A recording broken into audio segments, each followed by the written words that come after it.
Fala moçada, cabeças pensantes desse Brasil, professor Cláudio Drummond de Língua Portuguesa, mais uma vez com vocês para falar sobre redação. E hoje a gente vai estar falando sobre redação no Enem. Então eu vou estar dando dicas sobre a questão específica do modelo, do tipo, do formato de redação que é exigido pelo Exame Nacional do Ensino Médio. Então, veremos algumas dicas e alguns bizus para vocês. Bem, para começar, qual é o texto? É uma narrativa? É uma crônica? É um conto? Não. A redação do Enem, o texto que é exigido pelo Exame Nacional do Ensino Médio é um dissertativo argumentativo e ele vale 1000 pontos. Ou seja, não vale pouca coisa. A redação do Enem tem um peso imenso na sua nota final. Dependendo da área, o peso então é para lá de imenso, tá? É muito grande. Então, a gente não pode simplesmente tê-la como alguma coisa qualquer. É algo fundamental para o teu sucesso nesse exame. E vamos lá. O que é um texto dissertativo argumentativo? O que vem a ser esse camarada aqui? É aquele que expõe ideias e, ao mesmo tempo, tenta convencer o interlocutor da validade delas. Apresenta uma tese, que é uma opinião central, sustentada por argumentos. Então, como é que funciona essa questão do texto argumentativo? Vamos lá. A gente tem a dissertação. A dissertação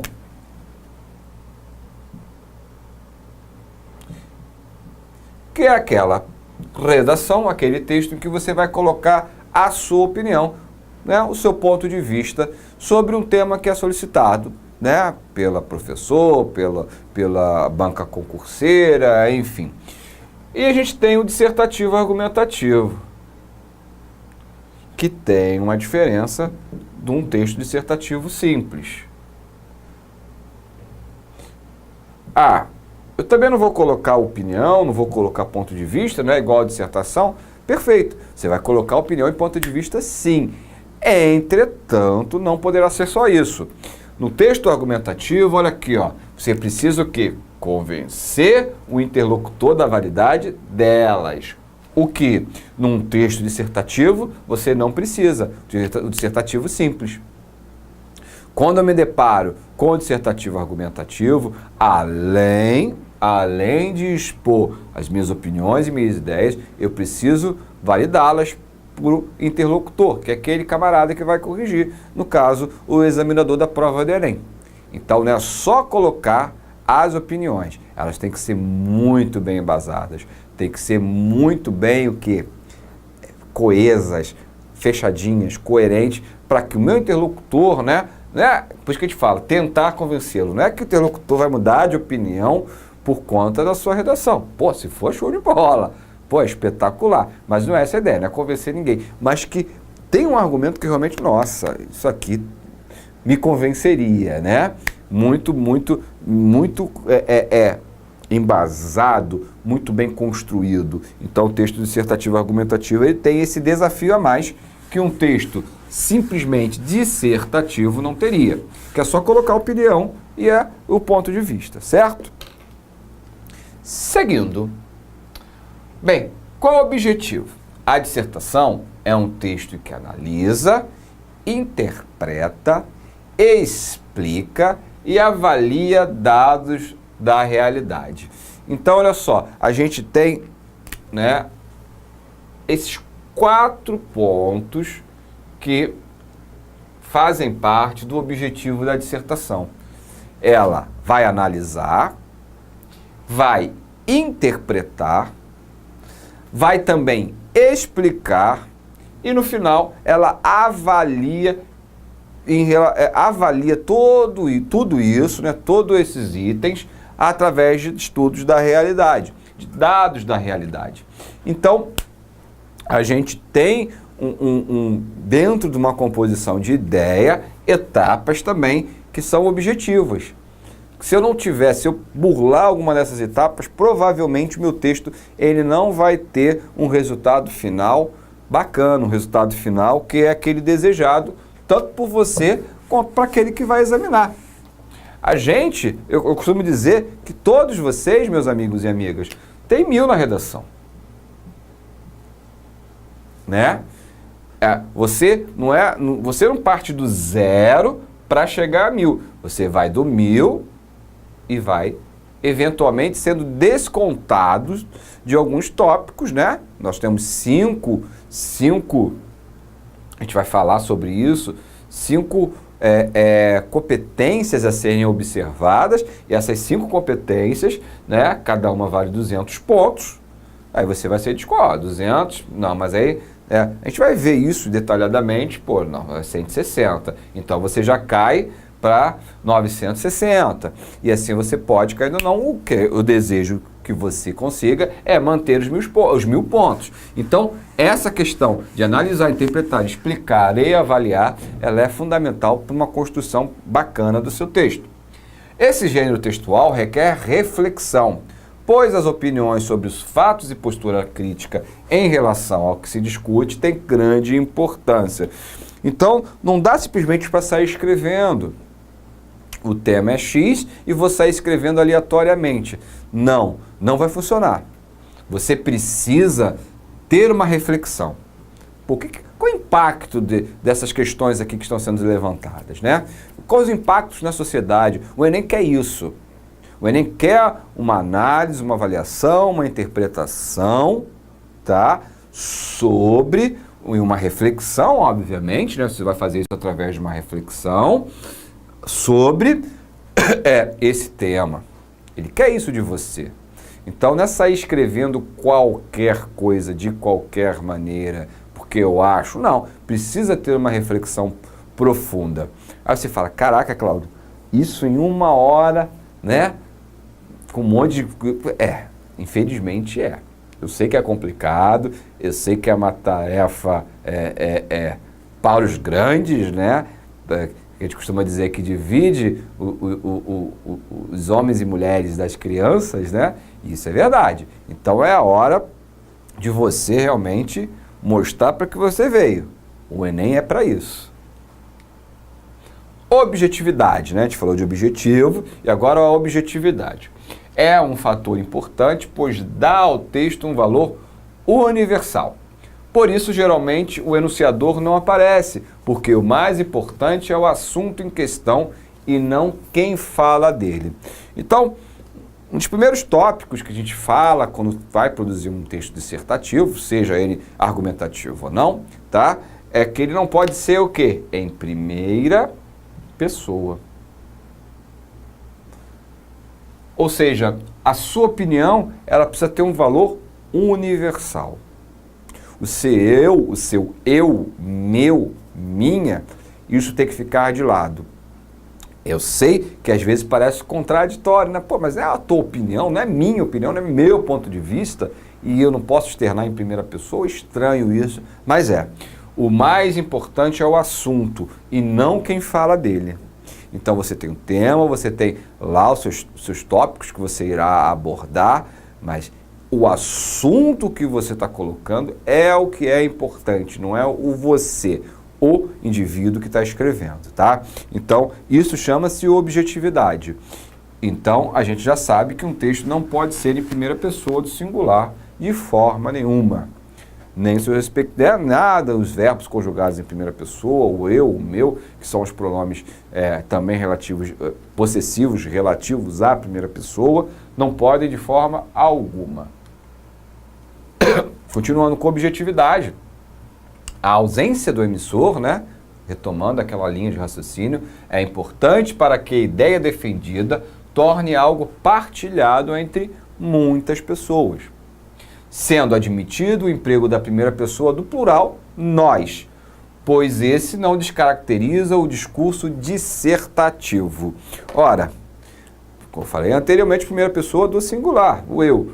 A primeira do plural, o nós, já não vai descaracterizar, né? Porque o nós é o coletivo. Mas, mesmo assim, evite ficar, né, nós sabemos, pontinhos. né? Use o sujeito elíptico, conhecido também como sujeito oculto, né? Que é aquele que não vai aparecer essa pessoa. Sabemos, né? Nós sabemos, fica muito melhor. Fica de melhor tom. Que é também, vindo a repetição do pronome nós, o tempo todo, trará pobreza no texto e acarretará problema de coesão, que pode também causar lá no final, numa unidade textual, um problema de coerência. Recomendações, tá? Não quero parecer um ditador, tem que fazer assim, tem que ser dessa forma, senão você vai se afundar na prova. Não é essa a ideia, tá? São realmente recomendações.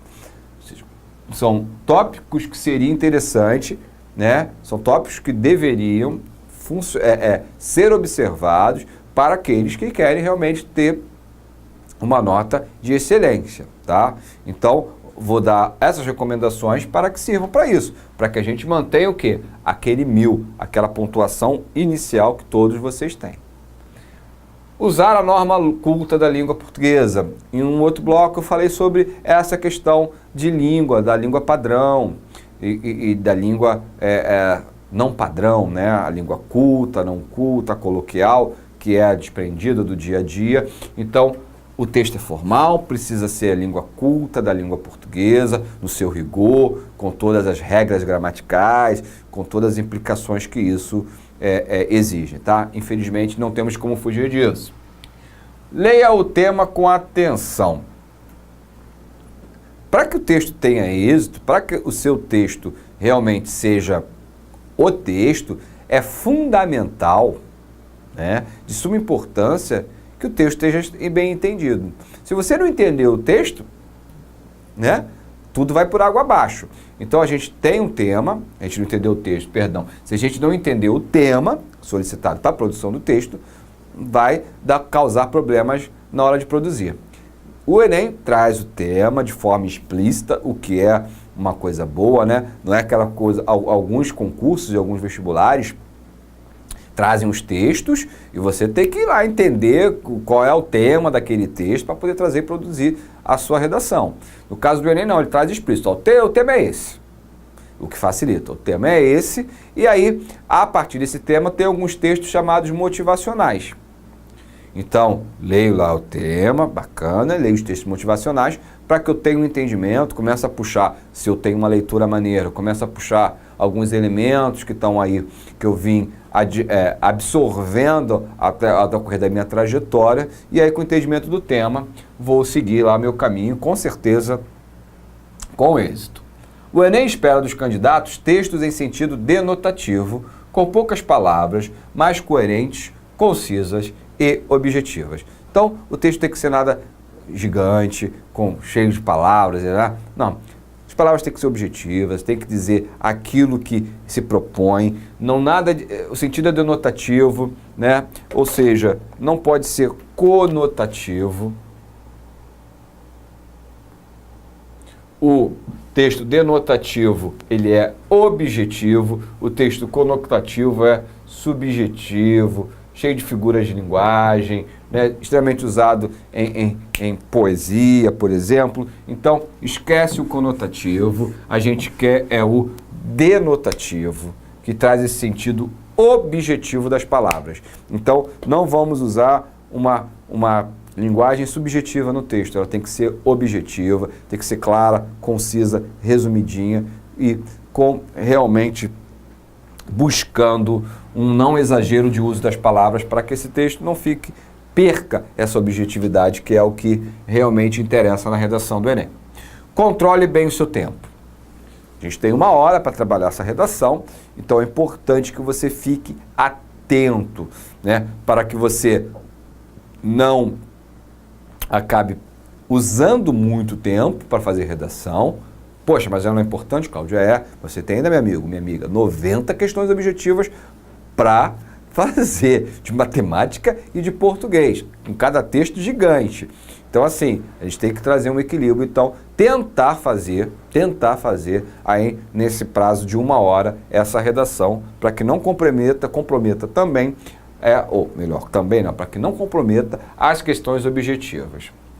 Escreva para qualquer um ler. Não escreva palavras ou frases difíceis que não são de fácil entendimento. Você não vai ganhar pontos se você fizer uma linguagem rebuscada, usar palavras extremamente difíceis, usar frases de interpretação complexa. Você não vai ganhar pontos por isso.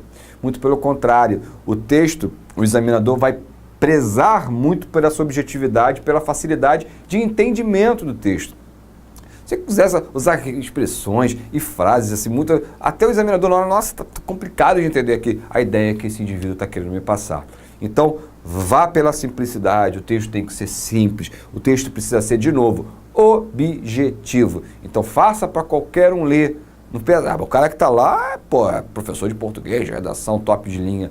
Não pensa assim, pensa que seja um texto para que realmente seja acessível, até para uma pessoa que não fosse tão preparada, pudesse ler e entendê-lo. Respeite os direitos humanos, né? Vai estar lá, construa seu texto, não sei o que, sei lá o que, respeitando os direitos humanos. Então, muito cuidado com aquilo que você vai colocar no papel. Até mesmo, meu amigo, minha amiga, não sei, de repente você tem algum tipo de preconceito, tá? Beleza, né? Enfim, não pode externá-lo ali. Tem que ter muito cuidado. Mesmo não sendo um preconceito, mas tendo uma posição, às vezes, que é uma posição radical, né? Por exemplo, o indivíduo é a favor da pena de morte, né? Então, assim, a gente sabe que a questão da pena de morte, ela pode esbarrar, ela esbarra em muitas questões de direitos humanos. Então, assim, você sendo a favor, e dependendo do tema, você acabando colocando que é a favor da pena de morte, você pode estar ferindo os direitos humanos, o que vai te tirar um número de pontos bem representativos, tá?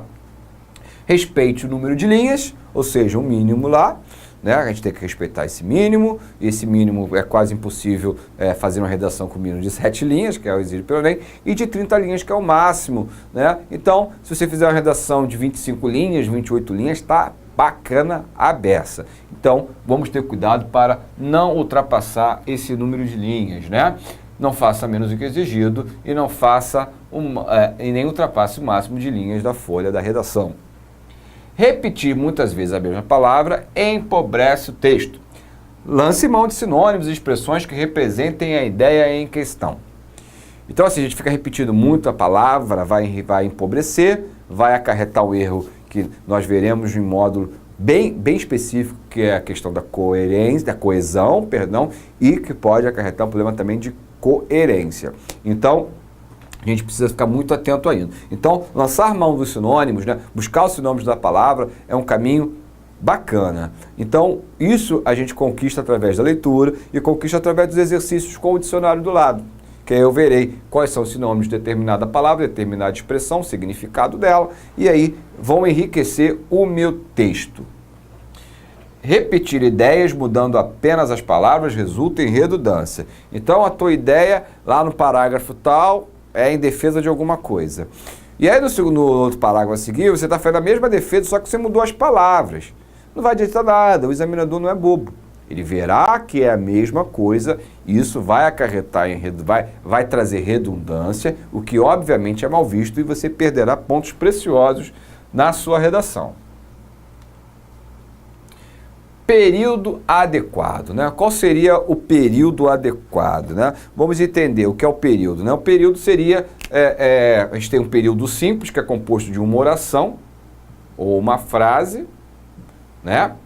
Um período simples, nossa, minha oração ficou um horror, né? Dá uma melhorada, né? Composto de uma oração ou uma frase, né? Uma oração é uma frase, e um outro período é o composto que tem 2 ou mais orações. Muito bem. Então, esses são os períodos. Geralmente, esse período, né, são períodos compostos. Você faz os períodos, a ideia é que são compostos. Então, é bom que cada período tenha em torno de 3 orações, porque senão ele fica muito extenso e você pode estar se comprometendo aí, repetindo. Então, esses períodos, mesmo sendo compostos, o ideal é que eles tenham em torno de 3 orações. Lembre-se de não ser prolixo, não é prolixo não, é prolixo. que vem a ser prolixidade. O que é ser prolixo? Prolixo é aquela pessoa que fala muito, fala, e no final de tudo, ou escreve, né? A gente está falando de um texto escrito, escreveu um monte de coisa, e no final de tudo disse nada, né? A gente vê aí as campanhas políticas, tem muito candidato prolixo, né? Fala, e no final das contas não disse nada. Então evite a prolixidade, não seja prolixo na sua redação do Enem. Qualidades para um bom período. Então a gente está lá com período, né, de no máximo 3 orações. Ah, mas pô, Cláudio, você ficou com 4, tá bom, não tem problema, tá? É só tentar manter ficar atento a isso. Seja direto ao apresentar a ideia. Então, por isso que eu falo, você acaba escrevendo muito, acaba tendo muitas orações, você acaba não sendo claro, acaba não sendo objetivo. Busque ser claro, procure usar a ordem direta. O que é a ordem direta? Sujeito, predicado e complemento. Já viram a letra do nosso hino nacional brasileiro? Viram quantas pessoas cantam e não sabem o que estão cantando? A dificuldade de entendimento do nosso hino é por 2 fatores. Um, vocabulário, né? Vocabulário lá bem antigo, um preciosismo, né? Quase parnasiano. Então, você usa um vocabulário muito rico, mas por ser em ordem inversa, não é ordem direta, ou seja, o sujeito, o predicado e o complemento, o que me traz uma certa dificuldade. João comprou uma bala, ordem direta. Uma bala comprou o João, eu já inverti, já começa a trazer uma dificuldade, já não torna já deixa de ser objetivo. Geralmente essas inversões são usadas em poesias, uma letra de música, como é o hino nacional brasileiro. Então, tudo bem, aí você quer criar mesmo essa atmosfera de subjetividade bacana, mas o texto do Enem é objetivo, sempre faça a ordem direta. Use a voz ativa, o verbo na voz ativa, né?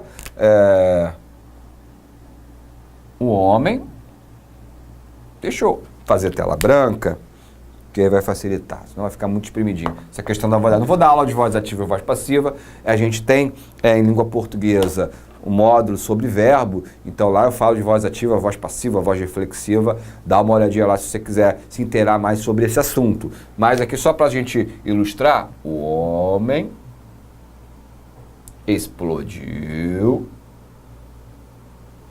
o prédio. O homem explodiu o prédio, ó, explodir está na voz ativa. Porque eu tenho sujeito, agente, né? Sujeito, agente, ele que pratica a ação verbal de explodir. Um único verbo, não tem uma locução verbal. Olha o contrário, ó, o prédio, semanticamente, o que é semanticamente? Né? De significado, né? A gente pode dizer que a frase tem o mesmo valor semântico, né? Olha lá, o prédio foi explodido pelo homem. Olha só, o prédio foi explodido pelo homem. Agora já não tem só um verbo, eu tenho que uma locução verbal. Essa locução verbal, a gente diz que esse verbo, que é o verbo explodir, está na voz passiva. Tem um verbo auxiliar e um verbo no particípio. E o meu sujeito não é mais o sujeito agente, ele é sujeito paciente, né? É ele que explode? Não, é ele que é explodido. Olha, ele que é explodido, é um sujeito paciente. Aqui não, é o homem que explodiu. Repito, semanticamente, em termos de significado, o homem explodiu o prédio foi explodido pelo homem, tem o mesmo significado. É a mesma frase, né? Nesse aspecto de semântica. Sintaticamente, não. Eu tenho um verbo na voz ativa e um verbo na voz passiva. Então, essa construção em que tem um verbo na voz passiva, ela tem que ser deixada de lado na minha redação do Enem. É preferível que você faça sempre a voz ativa, certo? Vamos voltar para o nosso slide enquanto eu vou apagando o quadro. Então, voz ativa, evitar, os gerúndios, né? Que são os verbos na terminação NDO, amando, falando, né? O problema não é o gerúndio simples, né? É o estar falando, estar andando, estar resolvendo, né? Resolverei, falarei, andarei, né? Então, evitar o gerundismo, que nunca é bem visto na hora do examinador, na hora da correção da prova. A estrutura. A dissertação ela possui uma estrutura que precisa ser muito bem observada. Ela tem uma introdução, né? Aqui você tem um parágrafo que é o parágrafo introdutório. No desenvolvimento, que você vai expor ali as suas ideias, tá? E aí você vai usar, vamos dizer assim, alguns parágrafos, então mais parágrafos. E no final a síntese, né? Que é a conclusão, é o felizes para sempre, é o fim. Você tem ali um parágrafo também. Tá? Essa estrutura não pode faltar de uma introdução, que é a apresentação do tema, o desenvolvimento, que é onde você vai expor seus argumentos, as suas opiniões, seu ponto de vista, só vai desenvolver a tese e a sua conclusão, que é o parágrafo final, que você faz uma síntese daquilo que foi abordado. Poxa, Cláudio, mas queria que você falasse mais. A gente tem um módulo de redação só sobre introdução e outro só sobre desenvolvimento e conclusão. Dá uma olhadinha lá que eu explano, disseco, digamos assim, esses tópicos, tá? Mas essa estrutura, assim, de uma maneira bem básica, passando para vocês, ela não pode, de forma alguma, ser ignorada. Introdução, desenvolvimento e conclusão precisam estar bem claros para o examinador. Conteúdo argumentativo adequado. A argumentação do candidato deve sempre fundamentar de maneira clara e convincente as ideias que apresentou na introdução. Então, quando você apresenta a sua introdução, você está apresentando o tema lá no seu desenvolvimento, essa forma que você está argumentando sobre esse tema que você levantou lá na introdução, precisa ser de forma clara e convincente. Afinal de contas, é um texto dissertativo argumentativo. Daí nós temos essa questão de convencer, né? Todas as partes de um texto devem estar voltadas a um objetivo principal: acrescentar novas informações após o parágrafo introdutório. Então, quando você tem a tese, você apresenta essa tese, que é o principal, que está lá na introdução. Após esse parágrafo introdutório, é a hora que você vai expor e acrescentar as novas informações para que você consiga convencer esse examinador sobre o seu ponto de vista nessa questão. Ser coerente o tempo todo, ou seja, não se contradizer, não escrever coisas que possa dar uma ideia contrária àquela que você quer expressar. A coerência é tudo. Tudo na vida, inclusive, né? A gente precisa ser a todo tempo coerente conosco. Se você é incoerente, você é uma pessoa que não é uma pessoa, digamos assim, digna de confiança e de crédito, né? Afinal de contas, você é um ser incoerente. Aquilo que você diz não é coerente. Então, o nosso texto precisa ser coerente o tempo todo. Lembre-se, faça com responsabilidade o rascunho, use a seu favor. Eu falo isso constantemente. O rascunho é um amigo para a gente e não um inimigo. Então, use mesmo e use a seu favor, tá? Administre bem o seu tempo, né? Fundamental. Durma bem de véspera e evite comidas pesadas. Aí já são mais outras dicas que a gente dá. Você vai fazer uma prova cansativa beça, né? Primeiro que você já fez uma prova no sábado, aí você vai fazer no dia seguinte a prova de matemática, língua portuguesa, né? Linguagem de códigos, suas tecnologias e a redação. Você não vai comer uma feijoada à noite, você não vai para night, é um finalzinho de semana só. Fica de boa, descansa, relaxa, evite comidas pesadas e acredite em você. Se você não acredita em você, quem vai acreditar? Então é básico, eu preciso ir para a prova acreditando que ali eu terei um resultado bacana, que eu irei o quê? Arrebentar. Farei uma prova espetacular, farei uma redação bacana. Mas essa confiança a gente já constrói como vocês estão fazendo agora, estudando. Se você está me vendo agora, porque você está estudando. Então, estudando, lendo, buscando, isso vai te dar o quê? Vai fazer com que a sua autoestima também cresça. Então, acredito em você, pois eu acredito. Certo? Até um próximo encontro. Até, moçada!